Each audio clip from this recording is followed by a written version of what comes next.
10장 1969년은 내게 도저히 빠져나올 수 없는 진흙탕과도 같았다.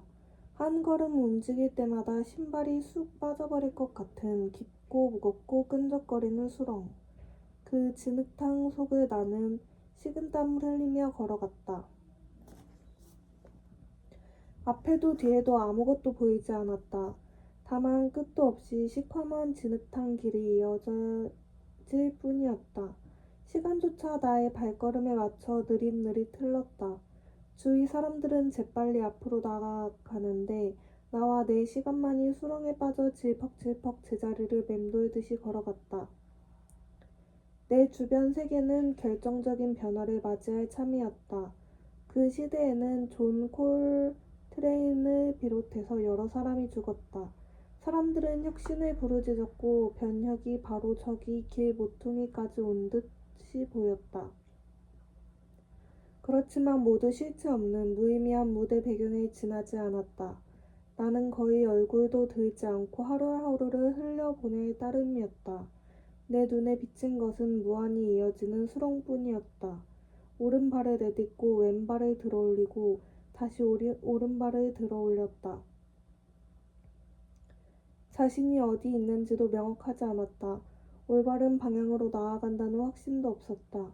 다만 어디로든 가지 않을 수 없으니 한 걸음 한 걸음 내디딜 따름이었다. 20살이 되고 가을은 겨울로 변했지만 내 생활의 변화다운 변화는 없었다. 나는 아무런 감흥도 없이 대학을 오가며 일주일에 사흘 아르바이트를 하고 때로는 위대한 개츠비를 읽고 일요일이 오면 세탁을 하고 나오코에게 긴 편지를 썼다. 가끔은 미도리를 만나 식사하기도 하고 동물원에 가거나 영화를 보기도 했다. 고바야시 서점을 매각하는 이야기는 매끄럽게 진행되어 그녀와 언니는 묘가다니 옆 부근의 방 2개짜리 아파트에 세를 들었다. 언니가 결혼하면 거기서 나와 어딘가에 아파트를 빌리겠노라고 미도리는 말했다. 나는 한번 초들바다 점심을 먹었는데 해가 잘 드는 깨끗한 아파트였고 미도리도 고바야시 서점에 있을 때보다 그곳 생활이 더 즐거운 듯 했다. 나가사와가 몇 번 놀러 나가자고 했지만 나는 그때마다 볼 일이 있다며 거절했다. 그냥 귀찮았을 뿐이었다. 물론 여자애와 자기 싫었던 것은 아니었다. 다만 밤거리에서 술을 마시고 적당한 여자애를 찾아서 이야기를 나누고 호텔로 가는 과정을 생각하면 넌더리가 났다. 그리고 그런 짓을 하면서도 넌더리도 내지 않고 질리지도 않는 나가사와라는 남자에게 새삼 경외심을 느꼈다. 하스미가 한 말 때문인지는 모르겠지만 이름도 모르는 별 볼일 없는 여자애와 자는 것보다 나오코를 생각하는 편이 난 행복했다. 초원의 한가운데서 나를 사정으로 이끌어 주었던 나오코의 손가락 감촉이 내 안에 무엇보다도 뚜렷이 남았다. 나는 12월 초에 나오코에게 편지를 쓰고 겨울방학 때 거기에 가도 되느냐고 물었다. 레이코 씨가 답장을 보내왔다. 네가 오는 날을 정말 기쁜 마음으로 손꼽아 기다린다는 내용이었다. 나오코는 지금 편지를 잘 쓸 수 없는 상황이라 대신 쓴다고 했다. 그렇지만 그녀의 상태가 그렇게 나쁜 것은 아니니 걱정하지 말라고 정신적인 컨디션에도 주기가 있는 것뿐이라고 했다. 방학이 시작되자 나는 배낭에 짐을 가득 넣고 등산화를 신고 교토로 나섰다. 그 이상한 의사가 말했듯이 눈으로 덮인 산 풍경은 참으로 아름다웠다. 나는 이전과 마찬가지로 나오코와 레이코 씨의 방에서 이틀을 자고 지난번과 거의 똑같이 사흘을 보냈다. 날이 저물면 레이코 씨가 기타를 치고 우리는 셋이서 이야기를 나누었다. 낮에는 소풍을 대신해서 함께 크로스컨트리 스키를 즐겼다. 스키를 신고 1시간이나 산속을 걸으면 숨이 턱까지 차오르고 온몸은 땀으로 젖어버린다. 한가할 때는 모두 힘을 모아 눈을 치우기도 했다. 미야타라는 이상한 의사는 이번에도 우리의 저녁 식탁으로 다가와 왜 중지가 검지보다 길고 발가락은 그 반대인가에 대해 강의해 주었다. 경비 오무라 씨는 이번에도 도쿄의 돼지고기에 대해 말했다. 레이코 씨는 내가 선물로 가져간 레코드를 보고 몹시 기뻐해 주었고 그 가운데 몇 곡을 악보로 바꾸어 기타로 연주했다. 가을에 왔을 때보다 나오코는 더 말이 없었다. 셋이 있으면 그녀는 거의 입을 열지 않고 소파에 앉아 방긋방긋 웃을 뿐이었다. 그만큼 레이코 씨가 말을 많이 했다. 마음에 두지 마. 지금이 좀 그런 시기거든. 내가 말하는 것보다 두 사람 이야기 듣는 게 더 좋아.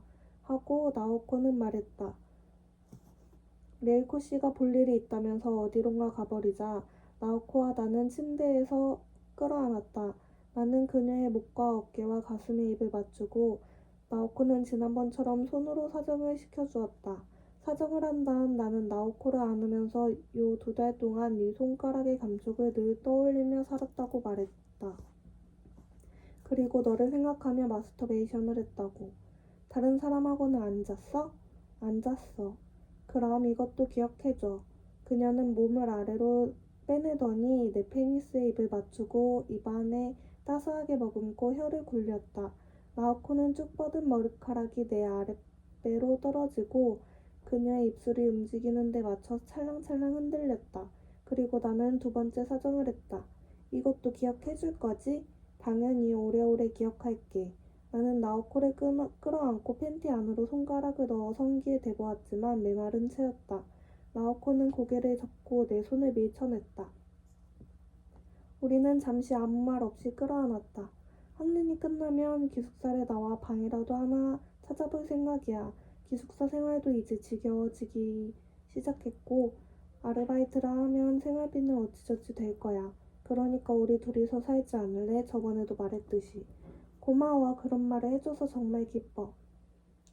여기가 나쁘지 않은 곳이란 건 알아. 조용하고 환경도 더할 나위 없고 레이코 씨도 좋은 사람이고 그렇지만 오래 있을 곳은 아니라고 생각해. 오래 있기에는 너무 특수해. 오래 있을수록 나가기 힘들어질 거야. 나오코는 아무 말 없이 창밖으로 눈길을 던졌다. 창밖에는 눈밖에 보이지 않았다. 눈구름이 점점 더 낮게 깔리고 눈으로 덮인 대지와 하늘 사이에는 거의 틈이랄 것이 없었다.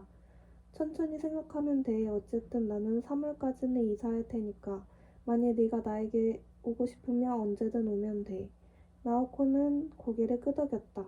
나는 자칫하면 부서질 것만 같은 유리 제품을 들어올리듯 두 팔로 나오코의 몸을 가만히 끌어안았다. 그녀는 내 목에 팔을 둘렀다. 나는 벌거벗었고 그녀는 하얗고 자그마한 팬티 하나 차림이었다. 그녀의 몸은 아무리 봐도 질리지 않을 만큼 아름다웠다. 왜 나는 젖지 않을까? 나오코는 작은 목소리로 말했다. 내가 그런 건 그때 딱 한 번뿐이었어. 4월 20살 생일. 네게 안기던 그날 밤뿐이었어. 왜 안 되는 걸까? 정신적인 거니까 시간이 지나면 잘 될 거야. 초조해할 것 없어. 내 문제는 전부 정신적인 거야. 만일 내가 평생 젖지 않고 평생 섹스를 못하더라도 그래도 넌 나를 좋아할 수 있겠어? 오래오래 손하고 입으로만으로 참을 수 있겠어? 아니면 섹스는 다른 여자하고 해결할 거야? 나는 본질적으로 낙천적인 인간이야. 나는 말했다. 나코는 침대 위에서 몸을 일으켜 티셔츠를 입고 플란넬 셔츠와 청바지를 걸쳤다. 나도 옷을 입었다. 천천히 생각하게 해줘. 그리고 너도 천천히 생각해줘. 생각해볼게. 그리고 펠라티오 정말 대단했어. 나오코는 살짝 얼굴을 붉히고 방긋 웃었다. 기즈키도 그렇게 말했어. 나와 그 친구는 생각하는 거나 취향이 아주 잘 맞았어. 그 말을 하고 나는 웃었다. 우리는 부엌 테이블에 마주 앉아 커피를 마시면서 옛날 이야기를 했다. 그녀는 조금씩 기즈키 이야기를 할 수 있게 되었다. 더듬더듬 말을 고르면서 그녀는 이야기를 이어갔다. 눈이 내리다가 멈추기를 반복하는 동안 사흘 동안 하늘은 한 번도 맑은 얼굴을 내보이지 않았다. 3월에 올 수 있을 것 같다고 나는 헤어질 때 말했다. 두꺼운 코트 위로 그녀를 안고 입을 맞추었다. 안녕 하고 나오코는 말했다. 1970년이라는 낯설게 들리는 해가 찾아오고 나의 10대는 완전히 끝났다. 그리고 나는 새로운 수렁으로 발을 들이밀었다. 학년 말 시험이 있었고 나는 비교적 편하게 학점을 땄다.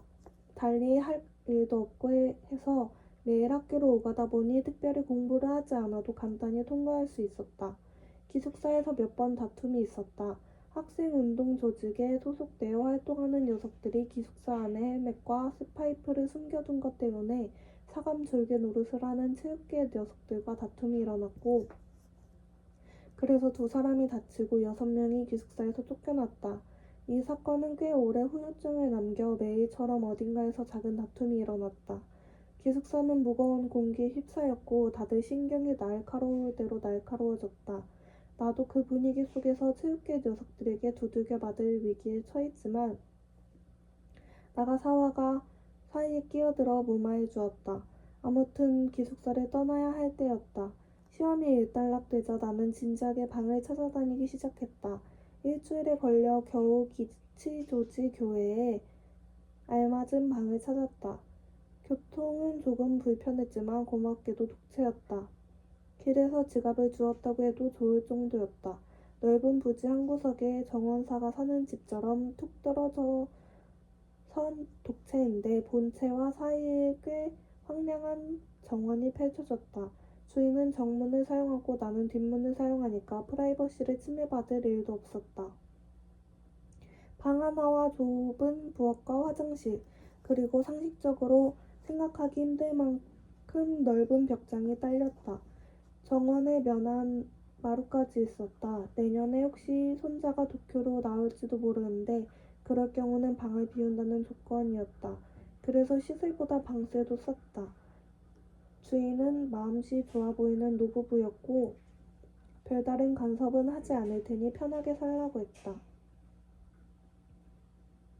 이사는 나가사와가 도와주었다. 어딘가에서 경트럭을 불러 늘 짐을 실어주었고 약속한 대로 냉장고와 텔레비전과 대형 보온병을 주었다. 나에게는 고마운 선물이었다. 이틀 후에 그도 기숙사를 나와 미타에 마련한 아파트로 옮겼다. 당분간 만날 수 없을 것 같은데 잘 지내도록 해. 그렇지만 지난번에 말했듯이 나중에 생각지도 않은 곳에서 우연히 마주칠 것 같은 느낌이 들어. 헤어질 때 그가 말했다. 그날을 즐겁게 기다릴게요. 그나저나 그때 바꾼 여자 말인데 못생긴 쪽이 더 좋더라. 동감입니다. 나는 웃으며 말했다. 그렇지만 나가사와 선배, 하스미 씨를 소중히 여기는 게 좋지 않을까요? 그렇게 좋은 사람을 만나기 힘들 거고 그 사람 보기보다는 상처받기 쉬우니까. 응, 그건 잘 알아. 그는 고개를 끄덕였다. 그래서 말인데 사실은 와타나베가 인수하면 가장 좋을 것 같은데 너랑 하스미라면 아주 잘 될 수 있을 거야. 농담하지 마요. 어이가 없었다. 농담이야. 그가 말했다.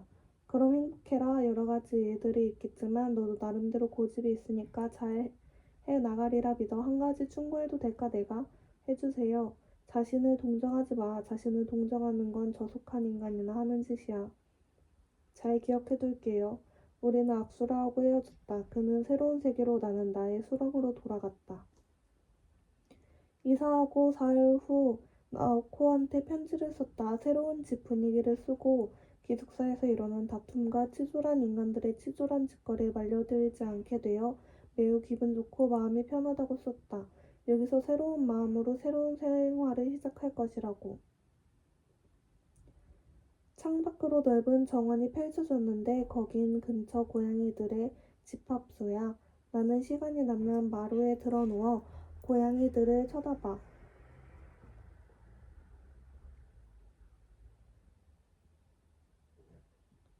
도대체 몇 마리나 되는지 모르겠지만 아무튼 고양이가 아주 많아. 다 함께 드러누워 햇볕을 쬐지. 그들은 내가 이 집 독채에 살게 된 걸 그리 반기지 않는 듯 했지만 오래된 치즈를 던져놓았더니 몇 놈이 다가와서 눈치를 살피며 먹었어.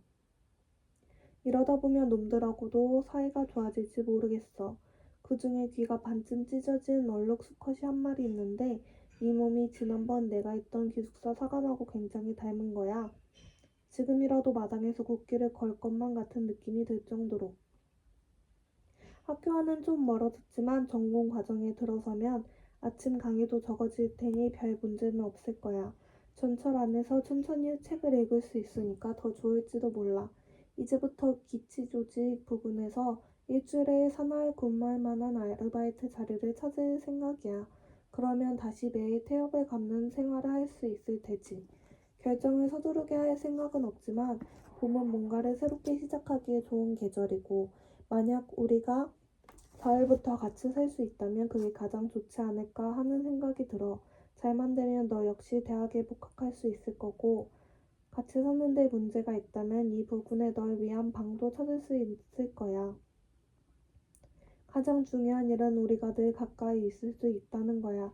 물론 꼭 봄이라는 계절에 집착하는 건 아니야. 여름이 좋다고 생각하면 여름이 좋아. 어느 쪽이든 문제 없어.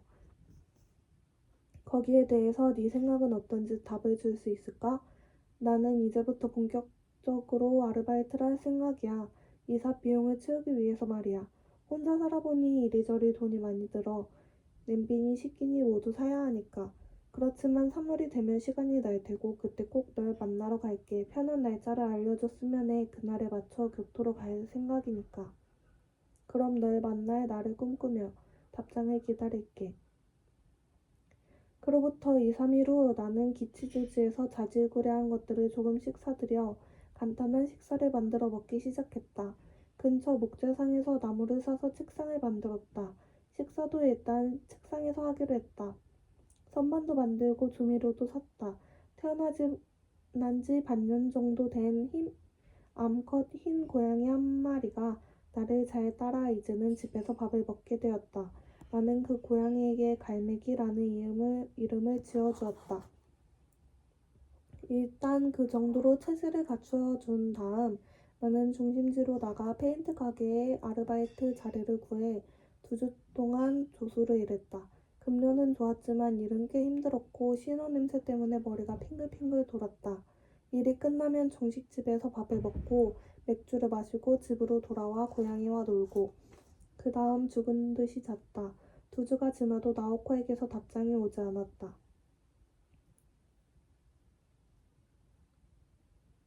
나는 페인트 칠을 하다가 불현듯 미도리를 떠올렸다. 생각해보니 벌써 3주나 미도리와 연락을 하지 않았고 이사한 것도 알리지 않았다. 이제 슬슬 이사할 생각이라고 말하자 그녀가 아 그래 하고는 그걸로 끝이었다. 나는 공중전화로 미도리가 사는 아파트의 번호를 눌렀다. 언니로 보이는 사람이 받았고 내가 이름을 대자 잠깐만요 하고 말했다. 그러나 아무리 기다려도 미도리가 받지 않았다. 저기 미도리가 엄청 화가 나서 이제 당신하고는 말도 하기 싫다고 해요. 하고 언니인 듯한 사람이 말했다. 이사할 때 그 애한테 아무 연락도 안 했죠? 어디로 가는지도 가르쳐주지 않고 가버린 다음 지금껏 깜깜무소식이었죠. 그래서 화가 난 거예요. 그 애는 한 번 화가 나면 좀처럼 돌아오지 않아요. 동물 같다니까요. 설명할 테니 좀 바꿔주실래요? 설명 같은 거 듣고 싶지도 않대요. 그럼 잠깐 설명할 테니 죄송하지만 좀 전해주실래요? 미도리한테. 싫어요, 난 그런 거. 언니인 듯한 사람은 내뱉듯이 말했다. 그런 건 직접 해요. 당신 남자잖아요? 자기가 책임지고 제대로 해요. 할 수 없이 나는 인사하고 전화를 끊었다. 하긴 미도리가 화를 내는 것도 무리가 아니라는 생각이 들었다.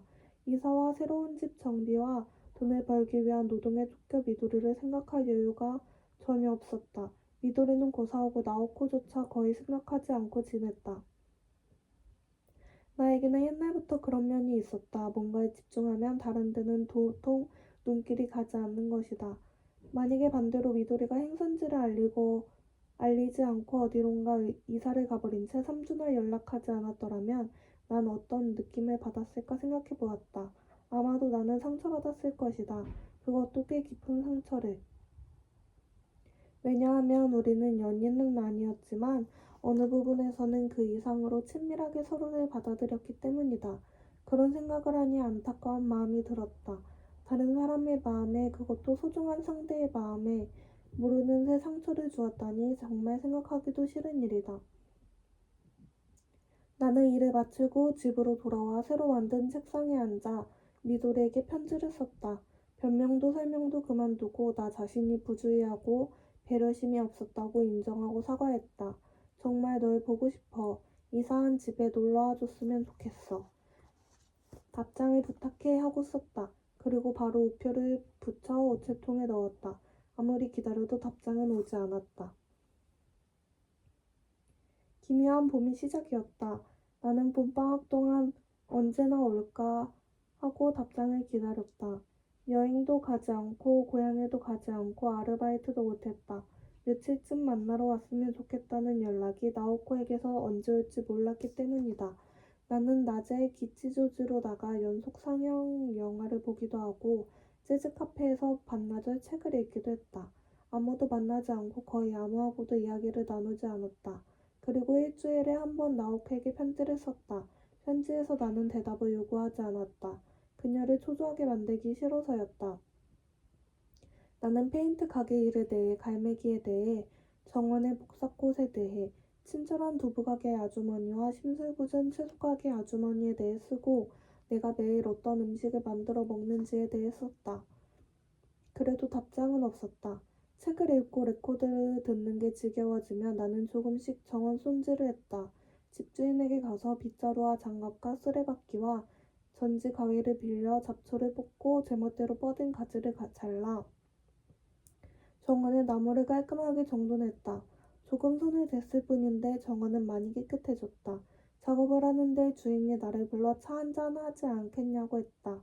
나는 본체 마루에 앉아 그와 둘이서 차를 마시고 떡을 먹고 잡담을 나누었다. 그는 퇴직한 후 잠시 보험회사 임원으로 근무하다가 2년 전에 그마저 그만두고 느긋하게 지낸다고 했다. 집도 토지도 옛날부터 있던 것이고 자식도 모두 독립했고 아무것도 하지 않고 여유롭게 노년을 즐긴다고 했다.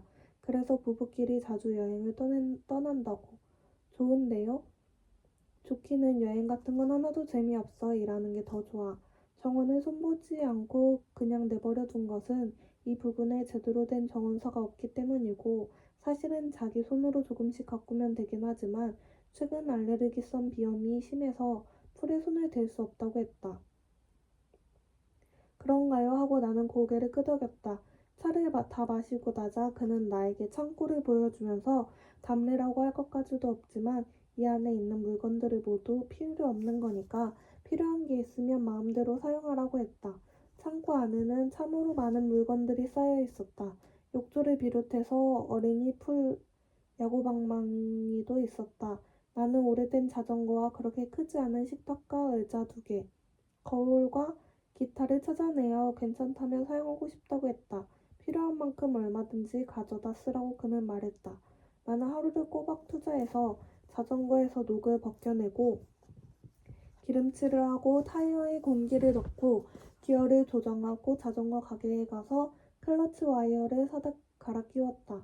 그러자 자전거는 믿을 수 없을 만큼 깨끗해졌다. 식탁은 먼지를 깨끗이 털어내고 니스칠을 했다. 기타 줄도 모두 새로 갈고 벌어진 판을 접착제로 붙였다. 녹이 쓴 곳을 솔로 깨끗하게 털고 나서도 조절했다. 대단한 기타는 아니었지만 그런대로 소리는 났다. 생각해보니 기타를 손에 잡은 것도 고등학교를 졸업하고 처음이었다.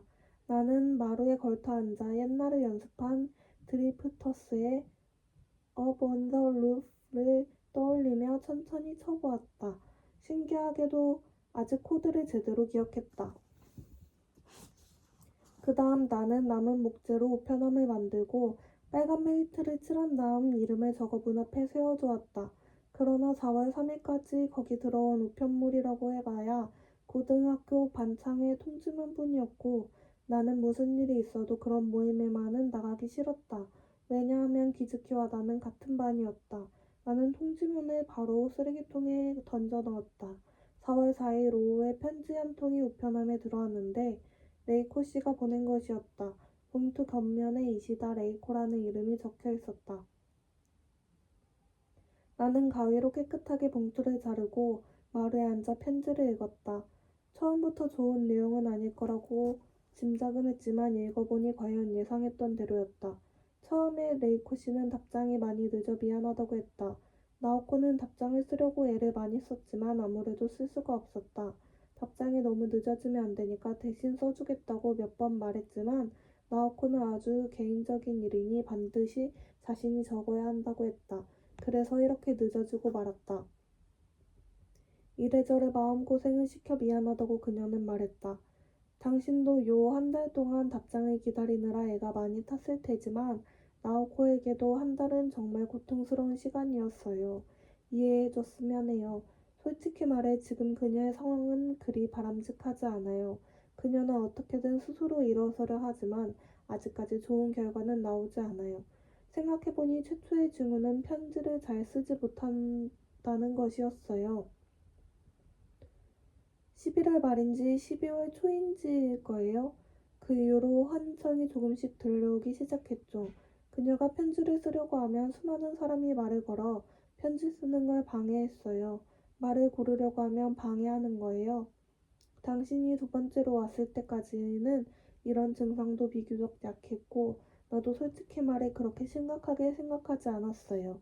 우리에게는 어느 정도 그런 증상의 주기 같은 것이 있으니까요. 그렇지만 당신이 돌아간 다음 그 증상이 아주 심각해졌어요.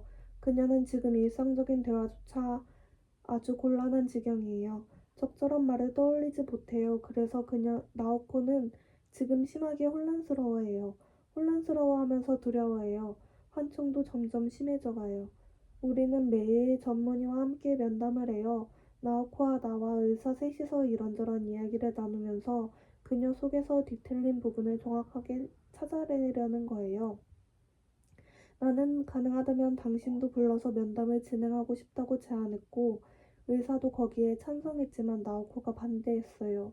그녀의 표현을 그대로 전하면 만날 때는 깨끗한 몸으로 만나고 싶어 라는 것이에요. 문제는 그런 게 아니라 하루라도 빨리 회복하는 것이라고 힘껏 설득했지만 그녀의 생각은 바뀌지 않았어요. 지난번에도 당신에게 설명한 적이 있지만 이곳은 전문 병원이 아니에요. 물론 전문의가 있어서 효과적인 치료도 가능하지만 집중 치료를 하기에는 어려운 점이 있어요. 이 시설의 목적은 환자가 스스로 치료할 수 있을 만큼 효과적인 환경을 만들어주는 것이어서 의학적으로 더 악화되었다는 결론이 나오면 다른 병원으로 옮겨게 될 거예요. 나로서는 참으로 괴로운 일이지만 그러지 않을 수 없죠. 물론 그런다 해도 치료를 위한 일시적인 출장으로 처리되어 다시 여기 돌아올 수 있어요. 또는 잘만 풀리면 그대로 완치해 태어날지도 몰라요. 아무튼 우리도 전력을 다하고 있고 나오코도 있는 힘을 다하고 있어요. 당신도 그녀의 회복을 기도해줘요. 그리고 지금까지 그랬듯이 편지를 보내줘요. 3월 31일 이시다 레이코. 편지를 다 읽고 나는 그냥 마루에 앉아 봄 기운이 완연한 정원을 바라보았다. 정원에 선 오래된 벚나무가 거의 만개에 가깝게 꽃을 피웠다. 바람은 부드럽고 햇빛은 신비로운 색으로 부했다. 잠시 후 어디선가 갈매기가 나타나 마루 판자를 잠시 갈짝갈짝 긁다가 내 옆에서 기분 좋게 몸을 뻗고 잠들어 버렸다. 뭐라도 생각해봐야겠다고 했지만 무엇을 어떻게 생각하면 될지 알 수 없었다. 솔직히 말해 아무것도 생각하고 싶지 않았다. 그러는 사이 뭔가를 생각해야만 할 때가 올 것이고 그때 천천히 생각해보면 되리라 스스로를 달랬다. 적어도 지금은 아무 생각도 하고 싶지 않았다. 나는 마루에서 갈매기를 쓰다듬으며 기둥에 기대해 하루 종일 정원만 바라보았다. 몸속에서 힘이란 힘은 모두 빠져나가 버린 듯한 느낌이었다. 오후가 깊어져 어스름이 내리고 이윽고 옅고 푸름스름한 밤의 어둠이 정원을 감쌌다. 갈매기는 어디론가 가버렸지만 나는 계속 벚꽃을 바라보았다.